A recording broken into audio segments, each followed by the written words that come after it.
Alright everybody, welcome back to me playing Soul Blazer. I'm on this cool fucking escalator thing. I don't really know what the point of it was. Oh, I guess it's so I can't go back.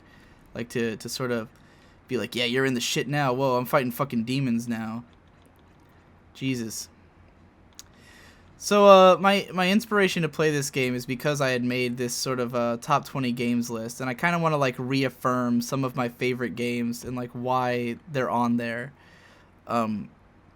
Soul Blazer represents, like, the reason it's on my list is less that I think that this game is like amazing and that it holds up super well, and more that like it represents a lot of what I like in games. Like the systems of it, the way that it has the forward progress I talked about in the last episode, and the way that it has like just this feel-good atmosphere and very simple but tight controls, well, aside from how shitty this controller is, and like just a great feel to it that it doesn't necessarily need anything more. This is like the kind of game I would like boiled down to its pure essence, you know? If I was to add on to this games like Legend of Zelda and Super Metroid and obviously Dark Souls, which is like the infinitely more complex version, are all basically building on the core ideas present in this game. So this to me is like the base level of coolness. I'm gonna see if I have a PS3 controller laying around. I do. Okay, we're back. I've switched controllers. I'm using the PS3 controller now, and it instantly feels much better. Holy shit. What were they thinking when they made the pad on the 360 controller? Because that shit is garbage. I know they thought probably most games weren't going to use it anymore or whatever, but Jesus Christ, dude. That is the worst gamepad probably ever. Man, this PS3 gamepad feels infinitely better. I already feel like I can actually control my fucking character. And the slashing feels better too. The buttons on this are more pressy. I mean, I think my PS3 or 360 controller is also pretty old, so the buttons are kind of like wonky by now. But like, goddamn, that thing felt like shit. I feel so much better now. It's like a world of difference. You know, that's one of the things. Gaming is funny because there's so much stuff that you could alter like ever so slightly to change the experience. This is true of all mediums. Like, I think people give too little credit to like the idea of how you're like affected by how you consume the media. For instance, the classic example would be seeing films in theaters. You know, some people think that the theater experience is the only real way to watch a movie, and that's how it's intended to be viewed by the people who made it. You know, they make it for the theaters. They're not so much necessarily thinking about the home video release. And with video games, you have so much stuff like your controller, what kind of display you're playing it on, you know, if your computer can play it at a high frame rate or whatever. Like, if someone's first experience to Soul Blazer was playing it the way I am, with this sort of, like, fucked up feeling controls and with it chugging the way it is, then they'd probably be like, man, this game is a fucking piece of shit. But, you know, if you have your first experience, as I did, where, well, this is the controller I was using the first time, which feels fine now that I'm using it. Ooh. I cannot move unless the watermill is turning. Okay, so I have to unlock the watermill before I can get that. See, the town stuff also affects the dungeon stuff. That's fucking rad, too. I didn't even realize that would be the case. Running back across this fucking treadmill. And I believe this is... yeah, this is the beginning of the stage. So, as you can see, I've unlocked a way back. And I'm guessing that there might be something I have to do in the town to help with that water wheel. This is cool. This game's fucking rad. Yeah, okay, I already talked to this one. I don't know why I talked to it again. I just like the ideas in this game so much. Not necessarily that they're executed beautifully, so much as that they're really cool. Yes, well, you just informed me of things I already figured out, Flower, because I've already been there. Did I bring back this old guy yet? Nope. He's probably going to be like the last thing in this area since they made him, you know, seem so important. All right, whose house is this? Can I read that sign?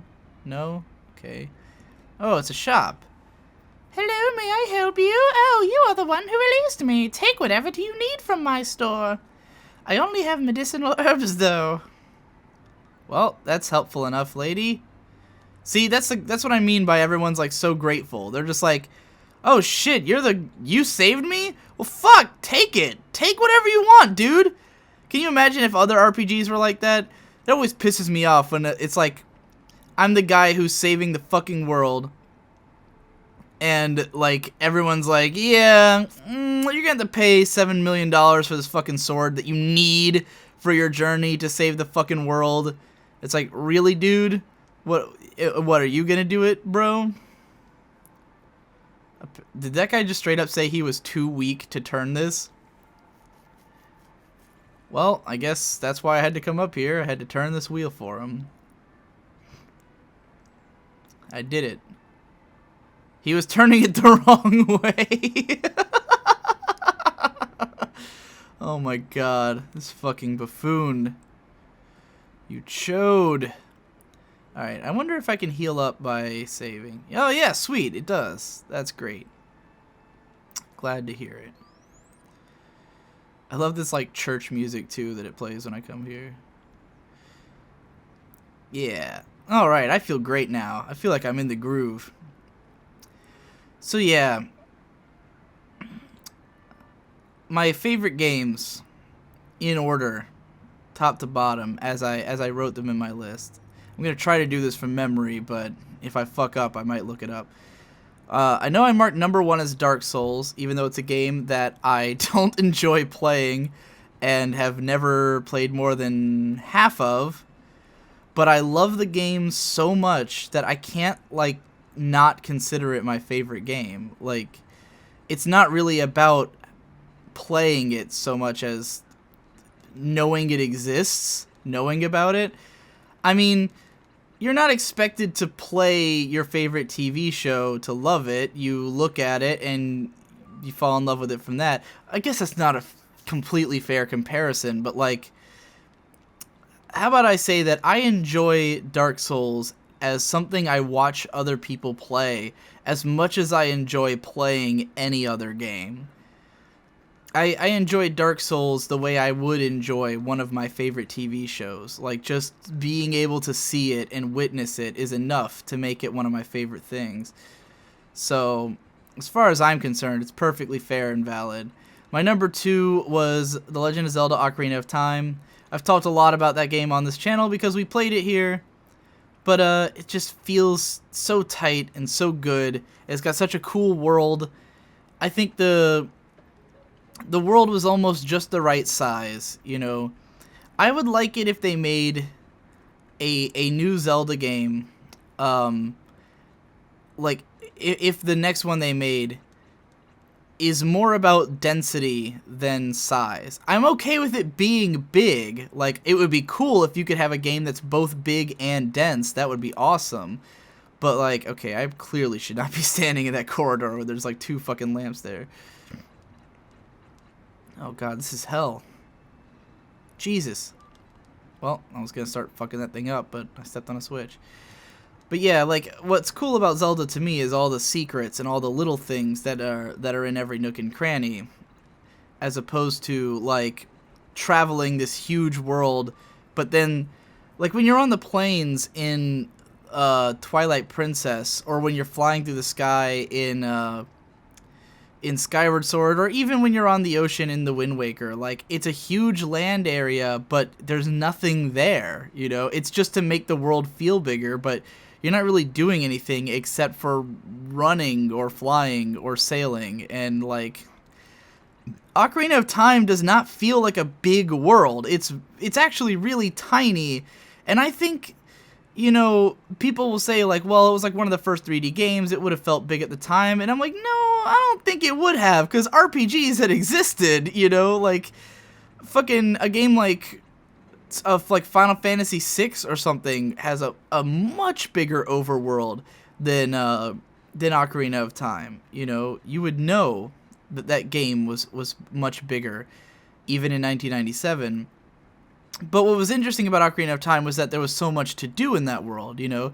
It's like a 10-second trip from town to town, but everyone in town has something to say, and there's a lot of things that they'll change their reactions based on what you do. They have their own stories, they're living their own lives, you know? You talk to some kid in Kakariko Village, and he'll be like, I hate my parents and stuff, and then, like, you come by and show him a mask, and then you, like, learn who he is, and all of that's completely optional, but it's like the world exists with or without you, you know, like the whole scenario sort of plays out even if you're not there, and I think that's great world building. That's how you make a world feel alive. I have to be able to imagine how all this shit would operate if not for me, you know, because otherwise it feels like the world just exists for you, like the world exists for your sake, like you're the only thing that matters. And that makes the world itself boring. So, you know, but this game plays up the middle of both. It kind of has its cake. Oh my god, I unlocked another monster nest with that one. It has a world that was functioning by itself, that did have its own stories going on, but then it all got fucked up because everybody got captured into these monster layers. And so when you restore the world, you're like, oh my god, you're like bringing the interesting stories back to life. You know, you talk to the people and you learn about what they were up to before all this shit happened, and it's like you earned your cool stories. That's pretty rad. Me dying horribly just there was not very rad. Those enemies were pretty fucking annoying. I don't know why they decided to make me fight 4 fucking things of the same fucking enemy that sucked. But that's what happened. I should talk to this guy. Can I talk to this guy? How do I meet that guy? How do I get down there? I want to talk to that guy. Well, I have no idea how to talk to that guy. I want to talk to that flower, too. Let's try going up here. See if there's see what the new people in town have to say. It looks like there's a goat. Ooh, what's this? Oh, ooh, what's in here? Ancient Chinese secret. Ha ha ha. Iron armor. Ooh, and 50 gems. I don't even know what I do with gems. Alright, fucking armor. Sweet. Well, next time on Digi Bro Plays... Ooh, hold on. I am watching over the world. Please take this. I got EXP. Awesome. And I leveled up. This room was incredible. Next time on Digi Bro Plays this game, I play this game.